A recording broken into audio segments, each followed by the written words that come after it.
പുതിയ GST നിരക്ക് പ്രാബല്യത്തിൽ വന്നതോടെ സംസ്ഥാനം കടുത്ത പ്രതിസന്ധിയിലാകുമെന്ന് ധനമന്ത്രി KN ബാലഗോപാൽ പറഞ്ഞു. കേന്ദ്ര സർക്കാർ വേണ്ടത്ര മുന്നൊരുക്കങ്ങളില്ലാതെ നടത്തിയ പ്രഖ്യാപനം സംസ്ഥാനങ്ങളുടെ നടുവൊടിക്കും.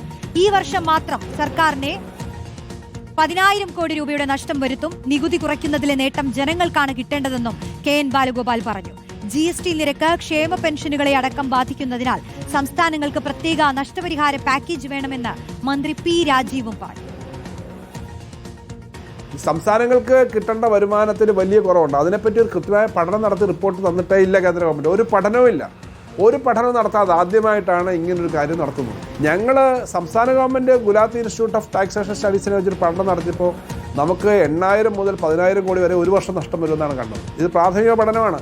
40% സംസ്ഥാനത്തിൻ്റെ വരുമാനം GST നിന്ന് കിട്ടുന്ന ഒരു സംവിധാനത്തിൽ വീണ്ടും വെട്ടിക്കുറവ് വന്നു കഴിഞ്ഞാൽ സംസ്ഥാന ഗവൺമെൻറ്റുകളൊക്കെ വല്ലാത്ത പ്രതിസന്ധി പോകും. കാരണം അവരുടെ ആക്ടിവിറ്റീസ് ഒക്കെ ഇല്ലാതാവും. അത് ജനങ്ങളെയാണ് ബാധിക്കുന്നത്. ഇത് സംസ്ഥാനങ്ങളുടെ നടുവൊടിക്കും, രാജ്യത്തിൻ്റെ നടുവൊടിക്കും.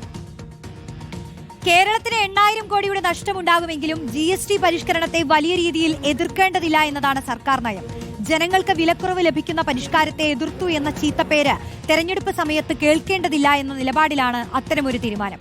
പകരം GSTയുടെ വിഹിതം 60% നൽകണമെന്ന ആവശ്യമടക്കം കേന്ദ്രത്തിന് മുന്നിൽ വെക്കുകയാണ് ചെയ്യുക. റഹീസ് റഷീദ് നൽകും വിശദാംശങ്ങൾ.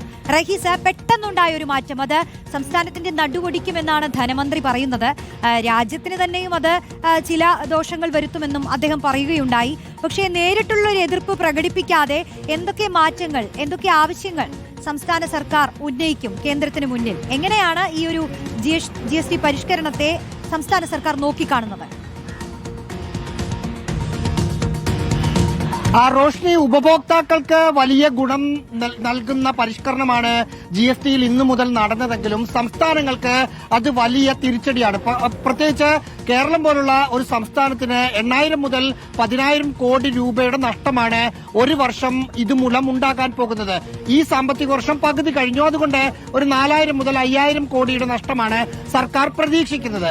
ഇതിനകത്തെ പ്രശ്നം ആകെ വരുമാനത്തിന്റെ 41% GSTയിൽ നിന്ന് കിട്ടുന്ന സംസ്ഥാനങ്ങളിലൊന്നാണ് കേരളം. ആ കേരളത്തെ ഈ തരത്തിൽ സാമ്പത്തികമായി ഞെരുക്കുമ്പോൾ മുന്നോട്ട് പോകാൻ പറ്റാത്ത ഒരവസ്ഥ കേരളത്തിനുണ്ട്. പ്രത്യേകിച്ച് പക്ഷെ അങ്ങനെ ഒരു അവസ്ഥ ഉള്ളപ്പോൾ പോലും ഇതിനെ പൂർണ്ണമായും എതിർക്കാൻ കഴിയാത്ത ഒരു സാഹചര്യം സംസ്ഥാന സർക്കാരിന്റെ മുമ്പിലുണ്ട്. കാരണം എതിർക്കുകയാണെങ്കിൽ ഇത് ജനങ്ങൾക്ക് വിലക്കുറവിൽ സാധനം കിട്ടുന്ന ഒരു പ്രോജക്റ്റാണ്, അല്ലെങ്കിൽ സർക്കാർ കൊണ്ടുവന്ന ഒരു പദ്ധതിയാണ്. ആ പദ്ധതിയെ സംസ്ഥാന സർക്കാർ പൂർണ്ണമായും എതിർത്തു എന്ന് വരുമ്പോൾ ഉപഭോക്താക്കൾ സർക്കാരിനെതിരാകുന്ന ഒരു നിലപാട് വരും. പക്ഷേ അതിനെ പൂർണ്ണമായും എതിർക്കാതിരിക്കാനും കഴിയില്ല. അതിൽ സംസ്ഥാന സർക്കാർ എടുത്തിരിക്കുന്ന നിലപാട് കേന്ദ്രത്തെ തന്നെ സമീപിക്കുക.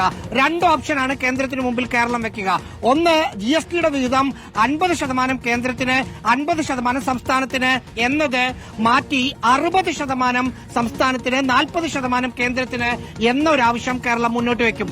മറ്റൊന്നത്, ഈ കിട്ടുന്ന പണം നഷ്ടപ്പെടുമ്പോൾ കോമ്പൻസേഷൻ സെസ്സായി ആ പണം തിരികെ ലഭിക്കണം എന്നൊരാവശ്യം കൂടി മുന്നോട്ട് വെക്കും. അങ്ങനെ ഏതെങ്കിലും ഒരു സഹായം കേന്ദ്രത്തിന്റെ കയ്യിൽ നിന്ന് കിട്ടിയില്ലെങ്കിൽ കേരളം വലിയ തിരിച്ചടിയാകും. ആകെ ഉണ്ടായിരുന്ന, പ്രത്യക്ഷത്തിൽ നോക്കുമ്പോൾ ആകെ സർക്കാരിന് ആശ്വാസം 28% നികുതി ഉണ്ടായിരുന്ന GST 40% ലോട്ടറിയിൽ ഉയർത്തി എന്നതാണ്. പക്ഷെ അപ്പോഴും ലോട്ടറിയുടെ വില സർക്കാരിന് കൂട്ടേണ്ടി വരും. ഈ 6 മാസത്തിനിടയിലാണ് ലോട്ടറിയുടെ വില സംസ്ഥാന സർക്കാർ കൂട്ടിയത്. ഇനിയും ഇതനുസരിച്ച് ലോട്ടറിയുടെ വില കൂട്ടുകയാണെങ്കിൽ ലോട്ടറി എടുക്കുന്ന ആളുകളുടെ എണ്ണം കുറയും.